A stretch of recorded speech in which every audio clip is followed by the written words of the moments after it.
예, 비하인드 뉴스 시작하겠습니다. 이성대 기자가 나와 있습니다. 어서 오세요. 예, 첫 키워드를 열어보겠습니다. 네, 첫 번째 키워드 가겠습니다. 조사도 안 받고선 예, 박채윤 YJ콥스 메디컬 대표 비선 실세 의혹으로 알려져 있는 김영재 원장의 부인이기도 하죠. 박 씨가 3일 연속 특검에 출석을 했는데요. 첫날인 토요일 날은 호흡곤란을 일으켜서 뉴스의 중심에 서더니 어제는 특검이 자백을 강요했다고 말해서 또 논란의 중심에 섰습니다. 예. 특검 쪽에서는 뭐 조사도 시작하기 전에 무슨 호흡곤란 증상으로 이송됐는데 언제 그런 강요를 할 시간이 있었느냐 이런 반론이죠.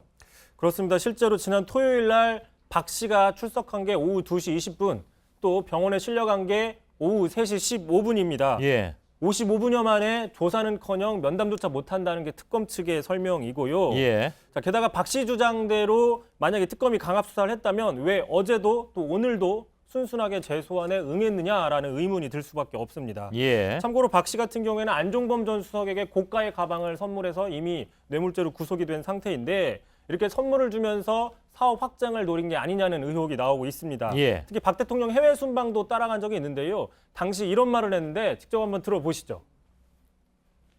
대통령님이 누가 제일 좋으신 것 같아요. 예. 잘 들었습니다. 왜 뭐 재벌 회장들도 뭐 어디 조사받으러 오면 휠체어 타고 온다고들 얘기를 하잖아요.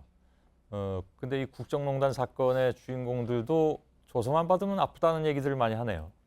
그렇습니다. 정말 아픈 건지 아픈 척을 하는 건지 그래서 의아하다는 지적들이 있습니다. 예. 뭐 여러 개 있습니다. 말씀하신 것처럼 대표적인 게 최순실 씨인데요. 자, 보시는 것처럼 최순실 씨는 청문회 유명했죠. 공황장애라는 이유로 출석하지 않았고 특검의 소환 요구에도 계속 건강상의 문제, 정신적인 충격이라고 해서 소환에 불응했습니다. 예. 또 있습니다. 김기춘 전 실장 같은 경우에 내일 헌재에 출석하라고 했지만 역시 건강이 나빠서 출석을 못한다고 했고 안종범 전 수석도 지난달 건강상의 이유로 불응한 적이 있습니다. 예. 결국에 특검 수사나 어떤 탄핵 심판들을 지연시키려고 이런 전략들을 쓰는 게 아니냐는 의문 나오고 있습니다. 예.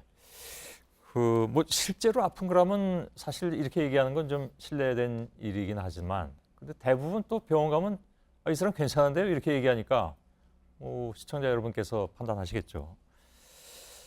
박근혜 대통령이 얘기했다시피 누군가의 기획에 의해서 이루어졌다. 그 기획의 중심에는 누가 있습니까, 여러분? 종북 좌파 세력들이 있습니다. 이거 지난달 25일 인터넷 방송에 출연한 박 대통령이 오래전부터 누군가가 기획하고 관리해온 것 같다 말하는 것을 그대로 언급한 그런 내용인데 같은 집회에서 김진태 의원이 했던 말 이거 맞습니까? 이거는 지금 저희 비하인드 뉴스에 들어가 있는 내용은 아닌 것 같은데. 앞서서 이호진 기자가 했던 그렇습니까? 이야기인 예, 것 같고요. 알겠습니다. 예. 예. 다음 키워드 갈까요? 예, 그럴까요? 자, 예. 두 번째 키워드 바로 가겠습니다. 또 변신한 김문수.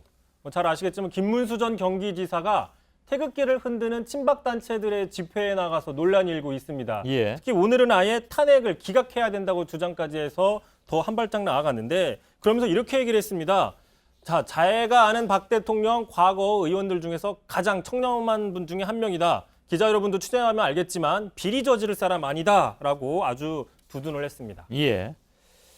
이건 어떤 얘기입니까? 그래서 그러니까 이제 김 전 지사가 소위 말하는 친박단체들 집회에 나가서 유독 논란이 되고 있는데 그 예. 이유는 다른 친박계 의원들과 달리 비박계 의원이었기 때문입니다. 특히 비박도 그냥 비박이 아닌 강성 비박이었는데요. 예. 지난번 대선 경선 때 발언 한번 들어보시죠.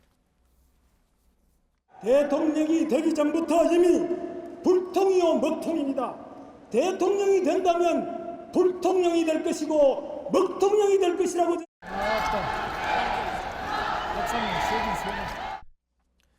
저렇게 이야기했고 또 지난해 11월이었죠. 그 탄핵을 주장했던 지금은 탈당했던 비상시국회의에서 탄핵을 강하게 요구하면서 이렇게 사진 보시면 맨 앞자리에 서서 강하게 탄핵을 주장하기도 했었습니다. 그렇군요. 예. 그러니까 불과 3달 만에 180도 입장이 바뀌었다는 비판이 나올 수밖에 없는데 예. 이런 비판이 나오니까 그동안 자신이 자료도 찾아보고 동영상도 봤더니 내가 생각을 잘못했다라고 해명을 오늘 했습니다. 예. 자, 그렇다면 탄핵에 찬성했던 국회의원 234명, 또 연인원 1,000만 명이라는 촛불 민심보다도 자신의 주관을 더 믿고 있는 거 아니냐라는 의문이 나옵니다. 예. 김 전 지사는 대선 출마를 시사한 바가 있습니다. 그러니까 이게 요즘 어떤 얘기가 나오냐면 그래서 무주공산이 되어 있는 그런 새누리당 대선 후보 자리를 노린 것이다. 이거 뭐 전략적 접근이다 이런 평들도 나오고 있는데 알겠습니다. 마지막 키워드는요? 자, 마지막 키워드 가겠습니다. 태극기 의문의 1패라고 정해봤는데 당명 개정에 나선 새누리당이 조만간 로고도 교체하기로 했는데 이 로고에 태극기 문양을 넣을 거로 알려지면서 논란이 일고 있습니다. 예. 알겠습니다. 요즘 뭐 그 당명 새로 짓는데 여러 가지 얘기들이 나오고 있습니다만은 그 중에 하나가 이 얘기인 모양입니다. 알겠습니다. 자, 여기까지 진행하죠. 이성대 기자였습니다. 수고했습니다.